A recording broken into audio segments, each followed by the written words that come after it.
Googleplex.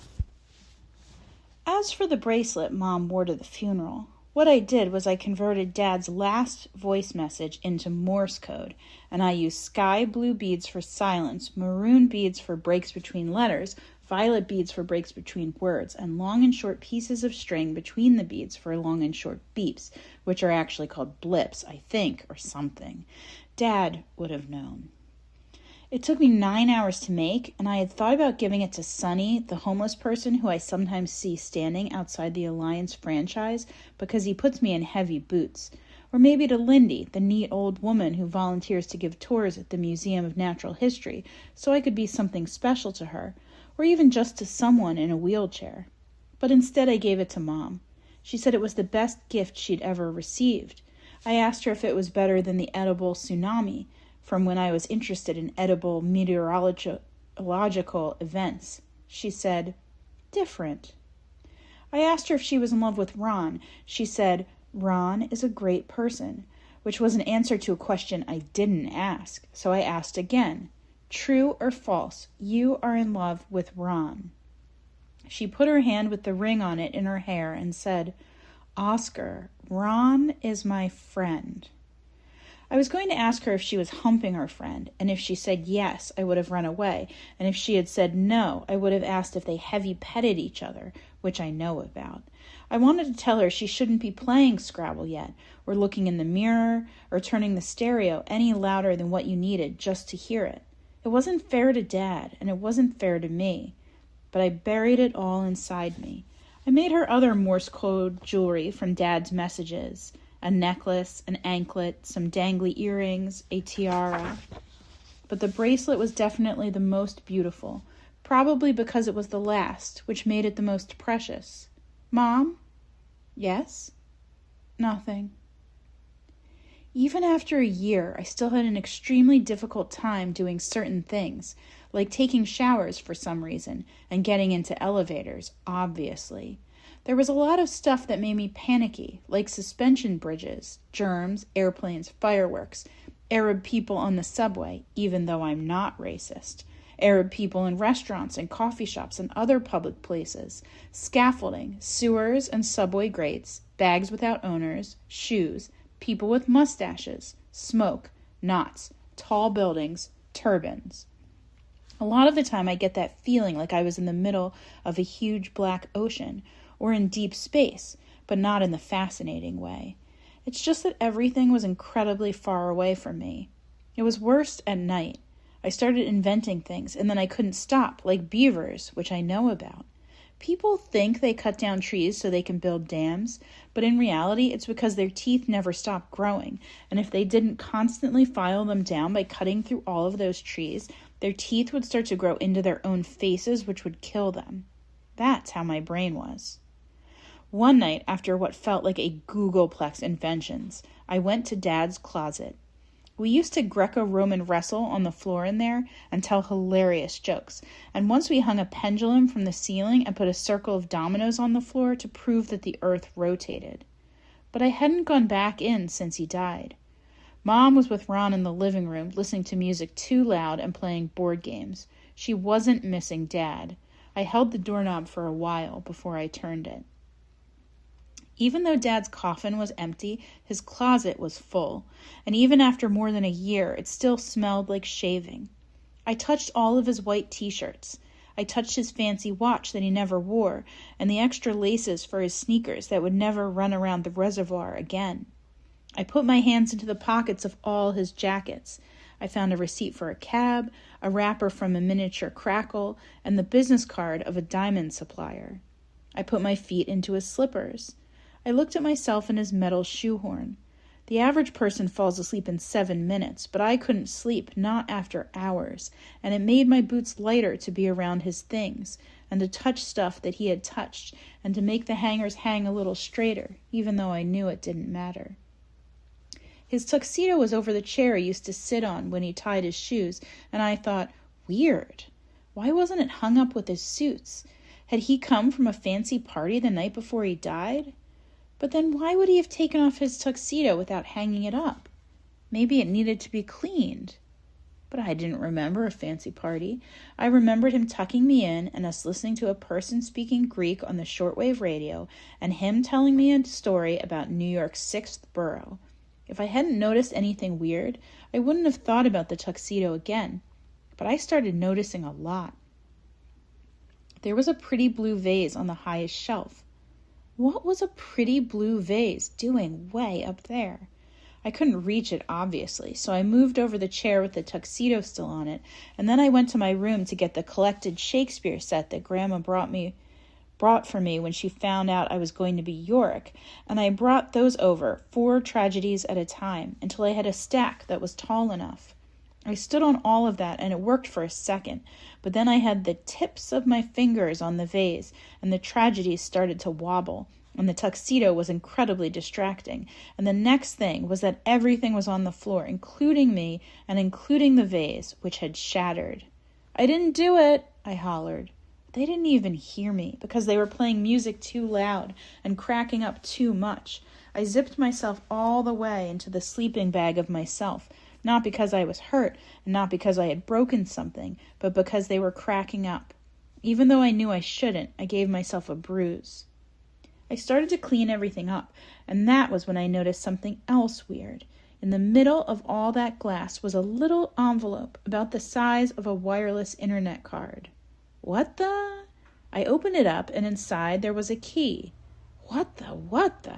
It was a weird-looking key, obviously to something extremely important, because it was fatter and shorter than a normal key. I couldn't explain it. A fat and short key in a little envelope in a blue vase on the highest shelf in his closet. The first thing I did was the logical thing, which was to be very secretive and try the key in all of the locks in the apartment. Even without trying, I knew it wasn't for the front door, because it didn't match up with the key that I wear on a string around my neck to let myself in when nobody's home. I tiptoed so I wouldn't be noticed, and I tried the key in the door to the bathroom, and the different bedroom doors, and the drawers in Mom's dresser. I tried it in the desk in the kitchen where Dad used to pay the bills, and in the closet next to the linen closet where I sometimes hid when we played hide and seek, and in Mom's jewelry box, but it wasn't for any of them.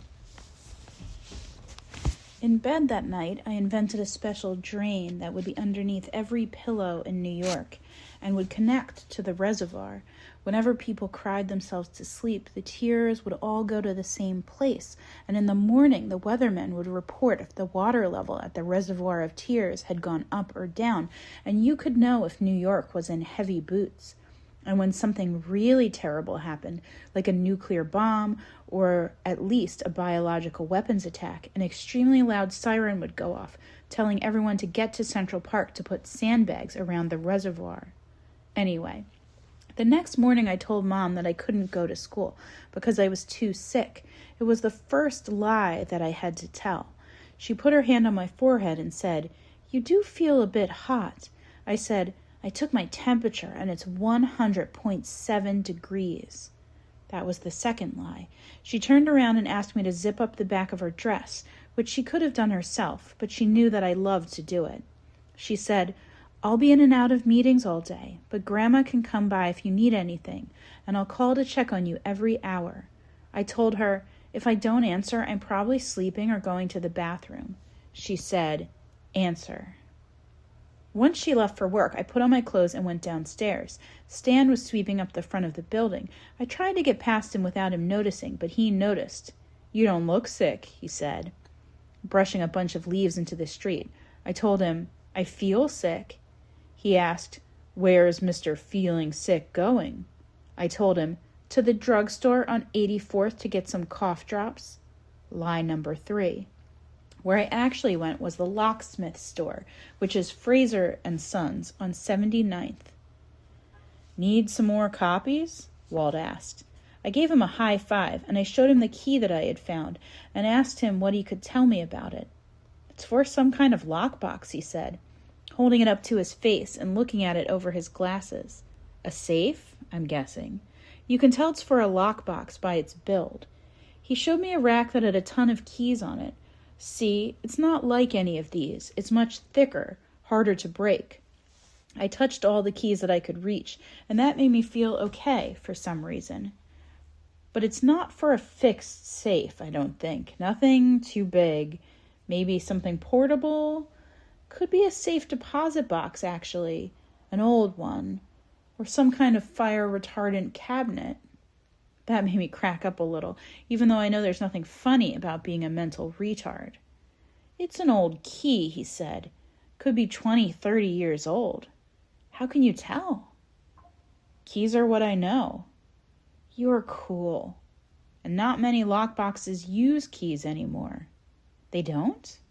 Well, hardly anyone uses keys anymore. I use keys, I told him, and I showed him my apartment key. I know you do, he said, but people like you are a dying breed. It's all electronic these days. Keypads, thumbprint recognition.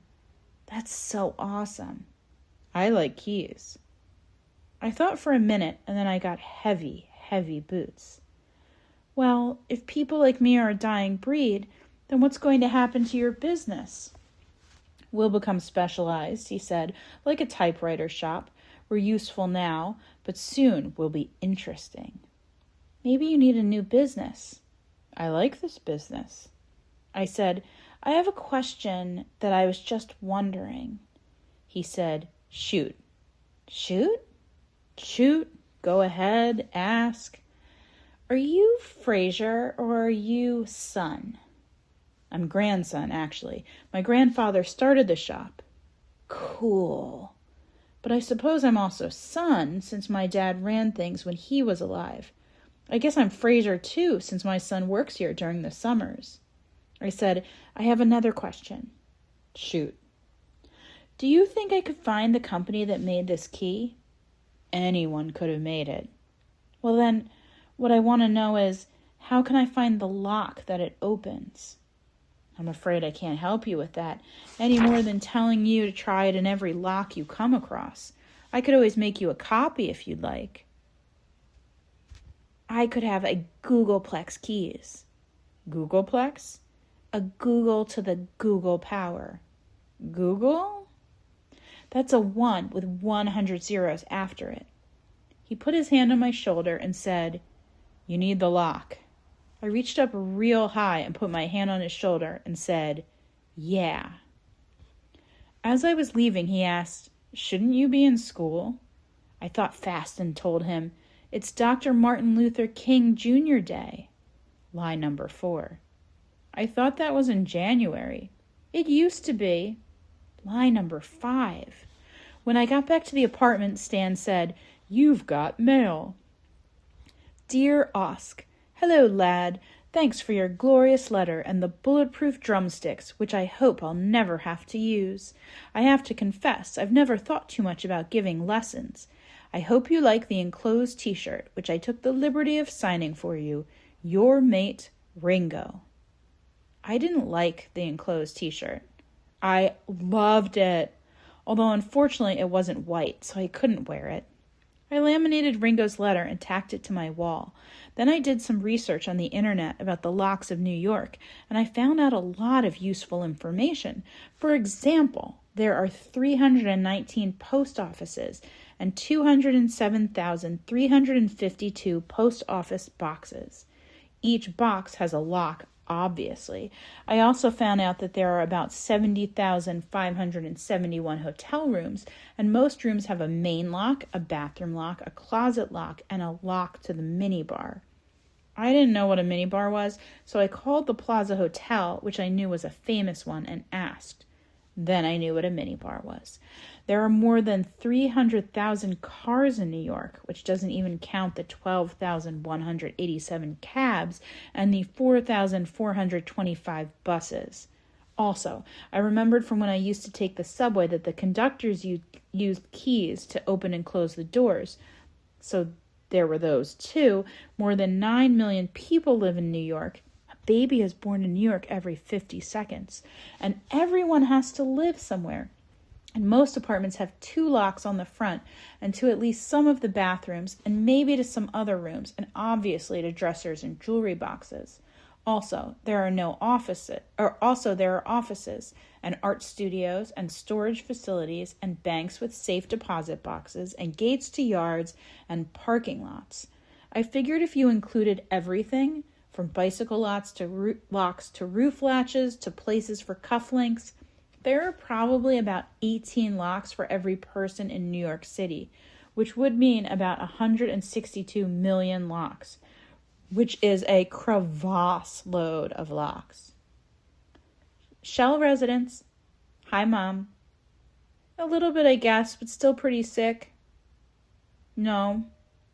Uh-huh. I guess. I think I'll order Indian. But still.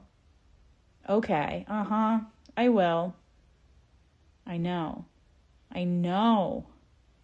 Bye. I timed myself, and it took me 3 seconds to open a lock. Then I figured out that if a baby is born in New York every 50 seconds, and each person has 18 locks, a new lock is created in New York every 2.777 repeating seconds. So even if all I did was open locks, I'd still be falling behind by 0.333 repeat locks every second. And that's if I didn't have to travel from one lock to the next, and if I didn't eat and I didn't sleep, which is an okay if, because I didn't actually sleep anyway. I needed a better plan. That night, I put on my white gloves, went to the garbage can in Dad's closet, and opened the bag that I'd thrown all of the pieces of the vase into. I was looking for clues that might lead me in a direction. I had to be extremely careful so that I wouldn't contaminate the evidence, or let Mom know what I was doing, or cut and infect myself, and I found the envelope that the key was in. It was then that I noticed something that a good detective would have noticed at the very beginning. The word black was written on the back of the envelope. I was so mad at myself for not noticing it before that I gave myself a little bruise. Dad's handwriting was weird. It looked sloppy, like he was writing in a hurry, or writing down the word while he was on the phone, or just thinking about something else. So what would he have been thinking about? I Googled around and found out that Black wasn't the name of a company that made lockboxes. I got a little disappointed because it would have been a logical explanation, which is always the best kind, although fortunately it isn't the only kind. Then I found out that there was a place called Black in every state in the country, and actually in almost every country in the world. In France, for example, there is a place called Noir, so that wasn't very helpful. I did a few other searches, even though I knew they would only hurt me, because I couldn't help it.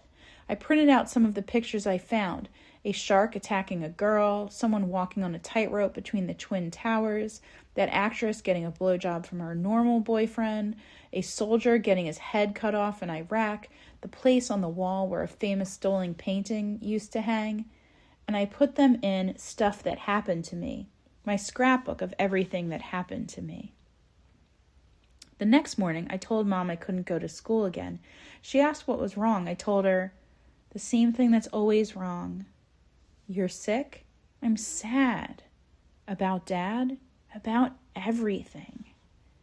She sat down on the bed next to me, even though I knew she was in a hurry. What's everything? I started counting on my fingers. The meat and dairy products in our refrigerator, fist fights, car accidents, Larry. Who's Larry? The homeless guy in front of the Museum of Natural History who always says, I promise it's for food after he asks for money. She turned around and I zipped her dress while I kept counting. How you don't know who Larry is, even though you probably see him all the time. How Buckminster just sleeps and eats and goes to the bathroom and has no raison d'etre. The short, ugly guy with no neck who takes tickets at the IMAX theater. How the sun is going to explode one day. How every birthday I always get at least one thing I already have. Poor people who get fat because they eat junk food because it's cheaper. That was when I ran out of fingers. But my list was just getting started, and I wanted it to be long because I knew she wouldn't leave while I was still going.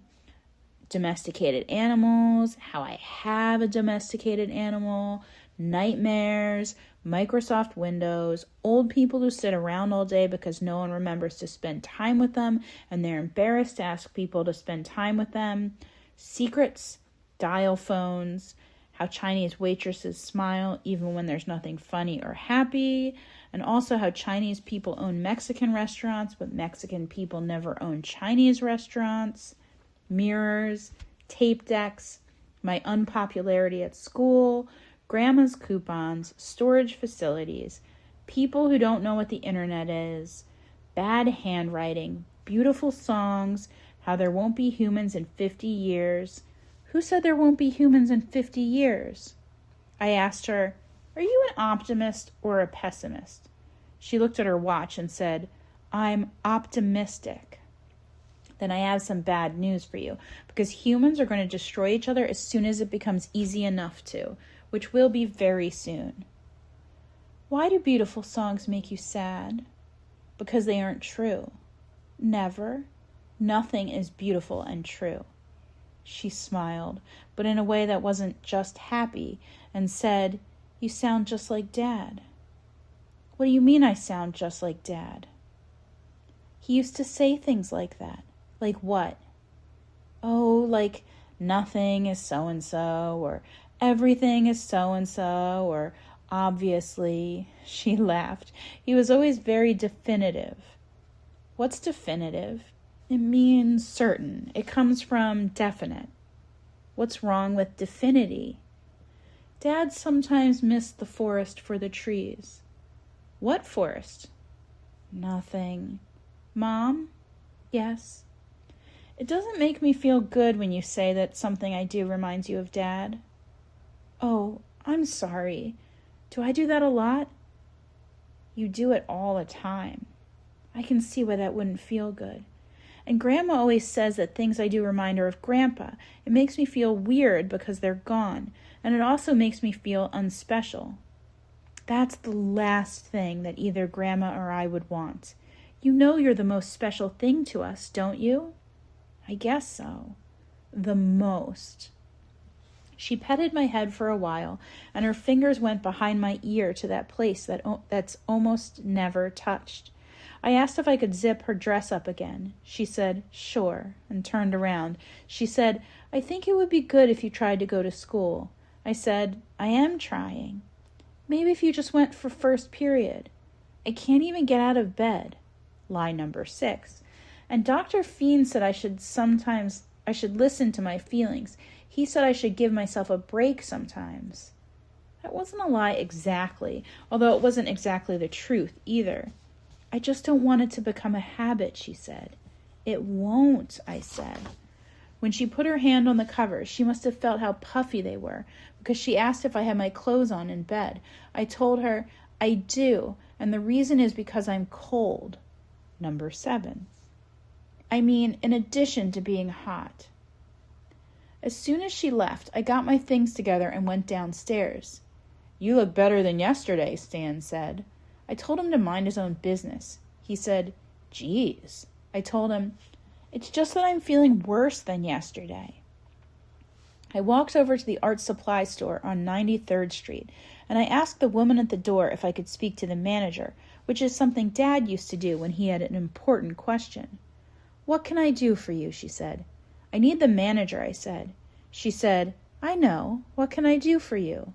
"You're incredibly beautiful," I told her, because she was fat, so I thought it would be an especially nice compliment, and also make her like me again, even though I was sexist. "Thanks," she said. I told her, "You could be a movie star." She shook her head like, "What the—" "Anyway," I said, and I showed her the envelope, and explained how I found the key, and how I was trying to find the lock it opened, and how maybe black meant something. I wanted to know what she could tell me about black, since she was probably an expert of color. "Well," she said, "I don't know that I'm an expert of anything, but one thing I can say is it's sort of interesting that the person wrote the word black in red pen." I asked why that was interesting, because I just thought it was one of the red pens Dad used when he read the New York Times. "Come here," she said, and she led me to a display of 10 pens. "Look at this." She showed me a pad of paper that was next to the display. "See," she said, "most people write the name of the color of the pen they're writing with." "Why?" "I don't know why. It's just one of those psychological things, I guess." "Psychological is mental?" "Basically." I thought about it, and I had the revelation that if I was testing out a blue pen, I'd probably write the word blue. It's not easy to do what your dad did, writing the name of one color with another color. It doesn't come naturally. "Really?" "This is even harder," she said, and she wrote something on the next piece of paper and told me to read it out loud. She was right. It didn't feel natural at all, because part of me wanted to say the name of the color, and part of me wanted to say what was written. In the end, I didn't say anything. I asked her what she thought it meant. "Well," she said, "I don't know that it means anything. But look, when someone tests a pen, usually he either writes the name of the color he's writing with or his name. So the fact that black is written in red makes me think that black is someone's name. Or her name. I'll tell you something else." "Yeah?" "The B is capitalized. You wouldn't usually capitalize the first letter of a color." "Jose!" "Excuse me?" "Black was written by black." "What?" "Black was written by black. I need to find black." She said, "If there's anything else I can help you with, just let me know. I love you. Would you mind not shaking the tambourine in the store?" She walked away, and I stayed there for a bit, trying to catch up with my brain. I flipped back through the pad of paper while I thought about what Stephen Hawking would do next. I ripped the last sheet from the pad and ran to the manager again. She was helping somebody with paintbrushes, but I thought it wouldn't be rude to interrupt her. "That's my dad," I told her, putting my finger on his name. "Thomas Shell." "What a coincidence," she said. I told her, "The only thing is, he didn't buy art supplies." She said, "Maybe he bought art supplies and you didn't know it. Maybe he just needed a pen." I ran around the rest of the store from display to display, looking to see if he tested any other art supplies. That way I could prove if he had been buying art supplies or just testing out pens to buy a pen. I couldn't believe what I found. His name was everywhere. He tested out markers and oil sticks and colored pencils and chalk and pens and pastels and watercolors. He'd even scratched his name into a piece of moldable plastic, and I found a sculpting knife with yellow on its end, so I knew that was what he did it with. It was as if he was planning on making the biggest art project in history, but I didn't get it. That had to have been more than a year ago. I found the manager again. "You said if there was anything else you could help me with, that I should just let you know." She said, "Let me finish with this customer, and then you'll have my full attention." I stood there while she finished with the customer. She turned to me. I said, "You said if there was anything else you could help me with, that I should just let you know. Well, I need to see all of the store's receipts." "Why?" "So I can know what day my dad was here and also what he bought." "Why?" "So I can know." "But why? Your dad didn't die, so I won't be able to explain it to you." She said, Your dad died?" I told her yes. I told her I bruise easily. She went over to one of the registers, which was actually a computer, and typed something on the screen with her finger. "How do you spell the name again?" "Schell." She pressed some more buttons and made a face and said, "Nothing." "Nothing?" "Either he didn't buy anything or he paid cash." "Shiitake. Hold on." "Excuse me?" "Oscar Shell." "Hi, Mom." "Because I'm in the bathroom." "Because it was in my pocket?" Uh-huh. A little, but can I call you back when I'm not going to the bathroom? Like in half an hour? That's personal. I guess. Uh-huh. Okay, Mom. Yeah. Bye. Well, then I have another question. You're saying that to me or to the phone? You. How long have you had those pads by the displays? I don't know. He died more than a year ago. That would be a long time, right? They couldn't have been out here that long. You're sure? Pretty sure. Are you more or less than 75% sure? More. 99%? Less. 90%? About that. I concentrated for a few seconds. That's a lot of percent. I ran home and did some more research, and I found 472 people with the name Black in New York. There were 216 different addresses because some of the Blacks lived together, obviously. I calculated that if I went to 2 every Saturday, which seemed possible, plus holidays, minus Hamlet rehearsals and other stuff, like mineral and coin conventions, it would take me about 3 years to go through all of them. But I couldn't survive 3 years without knowing. I wrote a letter. Cher Marcel, Allô, I am Oscar's mom. I have thought about it a ton, and I have decided that it isn't obvious why Oscar should go to French lessons, so he will no longer be going to see you on Sundays like he used to. I want to thank you very much for everything you have taught Oscar, particularly the conditional tense, which is weird. Obviously, there's no need to call me when Oscar doesn't come to his lessons, because I already know, because this was my decision. Also, I will keep sending you checks, because you are a nice guy. Votre ami dévoté, Mademoiselle Shell. That was my great plan. I would spend my Saturdays and Sundays finding all of the people named Black and learning what they knew about the key in the vase in Dad's closet. In a year and a half, I would know everything, or at least know that I had to come up with a new plan. Of course, I wanted to talk to Mom that night. I decided to go hunting for the lock, but I couldn't. It's not that I thought I would get in trouble for snooping around, or that I was afraid she'd be angry about the vase, or even that I was angry at her for spending so much time laughing with Ron, when she should have been adding to the reservoir of tears. I can't explain why, but I was sure that she didn't know about the vase, the envelope, or the key. The lock was between me and Dad. So for those 8 months when I went looking around New York, and she would ask where I was going and when I'd be back, I would just say, I'm going out, I'll be back later. What was so weird, and what I should have tried harder to understand, was that she never asked anything else, not even out where or later when, even though she was normally so cautious about me, especially after Dad died. She had bought me the cell phone so we could always find each other, and had told me to take cabs instead of the subway. She had even taken me to the police station to be fingerprinted, which was great. So why was she suddenly starting to forget about me?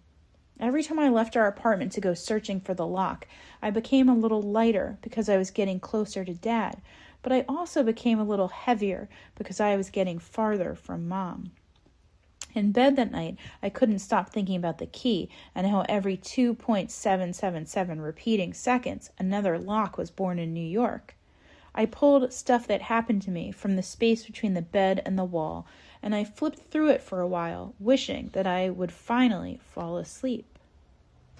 Picture of keys, picture of a camera photo, photograph of the Hamlet Yorick scene, instructions for a paper airplane, tortoise mounting another tortoise, a container full of decorative rocks and gems, a building with a shape in the corner, a city landscape. The shape zoomed in looks like a person. The word purple written in green ink. A tennis star laying on the ground. Fingerprints. People that are close to apes walking upright. An astronaut. After forever, I got out of bed and went to the closet where I kept the phone. I hadn't taken it out since the worst day. It just wasn't possible. A lot of the time I think about those 4.5 minutes between when I came home and when Dad called. Stan touched my face, which he never did. I took the elevator for the last time. I opened the apartment door, put down my bag, and took off my shoes, like everything was wonderful, because I didn't know that in reality everything was actually horrible, because how could I? I petted Buckminster to show him I loved him. I went to the phone to check the messages and listened to them one after another. Message 1, 8:52 a.m. Message 2, 9:12 a.m. Message 3, 9:31 a.m. Message 4, 9:46 a.m. Message 5, 10:04 a.m. I thought about calling Mom. I thought about grabbing my walkie-talkie and paging Grandma. I went back to the first message and listened to them all again. I looked at my watch. It was 10:22:21. I thought about running away and never talking to anyone again. I thought about hiding under my bed. I thought about rushing downtown to see if I could somehow rescue him myself. And then the phone rang. I looked at my watch. It was 10:22:27. I knew I could never let Mom hear the messages because protecting her is one of my most important raisons d'etre. So what I did was I took Dad's emergency money from on top of his dresser and I went to the Radio Shack on Amsterdam. It was on a TV there that I saw that the first building had fallen. I bought the exact same phone and ran home and recorded our greeting from the first phone onto it. I wrapped up the old phone in the scarf that Grandma was never able to finish because of my privacy, and I put that in a grocery bag, and I put that in a box, and I put that in another box, and I put that under a bunch of stuff in my closet, like my jewelry workbench and albums of foreign currencies. That night, when I decided that finding the lock was my ultimate raison d'etre, the raison that was the master over all other raisons, I really needed to hear him. I was extremely careful not to make any noise as I took the phone out of all of its protections. Even though the volume was way down so Dad's voice wouldn't wake Mom, he still filled the room, like how a light fills a room even when it's dim. Message 2, 9:12 a.m. It's me again. Are you there? Hello? Sorry if it's getting a bit smoky. I was hoping you would be home. I don't know if you've heard about what's happened, but I just wanted you to know that I'm okay. Everything is fine. When you get this, give Grandma a call. Let her know that I'm okay. I'll call again in a few minutes. Hopefully the firemen will be up here by then. I'll call. I wrapped the phone back up in the unfinished scarf, and I put that back in the bag, and put that back in the box, and that in the other box, and all of that in the closet under lots of junk. I stared at the fake stars forever. I invented. I gave myself a bruise. I invented. I got out of bed, went over to the window, and picked up the walkie-talkie. Grandma? Grandma, do you read me? Grandma? Grandma? Oscar? I'm okay, over. It's late. What's happened? Over. Did I wake you up? Over. No, over. What were you doing? Over. I was talking to the renter. Over. He's still awake? Over. Mom told me not to ask questions about the renter, but a lot of the time I couldn't help it. Yeah, Grandma said, but he just left. He had to go run some errands. Over. But it's 4:12 a.m. Over. The renter had been living with Grandma since Dad died, and even though I was at her apartment basically every day, I still hadn't met him. He was constantly running errands, or taking a nap, or in the shower, even when I didn't hear any water. Mom told me, "It probably gets pretty lonely to be Grandma, don't you think?" I told her, "It probably gets pretty lonely to be anyone." But she doesn't have a mom or friends like Daniel and Jake, or even a Buckminster. That's true. Maybe she needs an imaginary friend. But I'm real, I said. Yes, and she loves spending time with you. But you have school to go to and friends to hang out with and Hamlet rehearsals and hobby shops. Please don't call them hobby shops. I just mean you can't be around all the time, and maybe she wants a friend her own age. How do you know her imaginary friend is old? I guess I don't. She said, there's nothing wrong with someone needing a friend. Are you actually talking about Ron now? No, I'm talking about Grandma. Except actually you're talking about Ron. No, Oscar, I'm not, and I don't appreciate that tone. I wasn't using a tone. You were using your accusatory tone. I don't even know what accusatory means, so how could that be my tone? You were trying to make me feel badly for having a friend. No, I wasn't. She put her hand with the ring on it in her hair and said, You know, I actually was talking about Grandma, Oscar, but it's true. I need friends too. What's wrong with that? I shrugged my shoulders. Don't you think Dad would want me to have friends? I wasn't using a tone. Grandma lives in the building across the street. We're on the 5th floor and she's on the 3rd, but you can't really tell the difference. Sometimes she'll write notes for me on her window, which I can see through my binoculars. And once Dad and I spent a whole afternoon trying to design a paper airplane we could throw from our apartment into hers. Stan stood in the street collecting all of the failed attempts. I remember one of the notes she wrote right after Dad died was, Don't go away. Grandma leaned her head out the window and put her mouth incredibly close to the walkie-talkie, which made her voice sound fuzzy. Is everything okay? Over. Grandma? Over. Yes. Over. Why are matches so short? Over. What do you mean? Over. Well, they always seem to run out. Everyone's always rushing at the end and sometimes even burning their fingers. Over. I'm not very smart, she said, insulting herself like she always does before she gives an opinion. But I think the matches are short so they can fit in your pocket. Over. Yeah, I said, balancing my chin on my hand and my elbow on the windowsill. I think that too. So what if pockets were a lot bigger? Over. Well, what do I know? But I think that people might have a hard time reaching the bottoms of them if they went much lower. Over.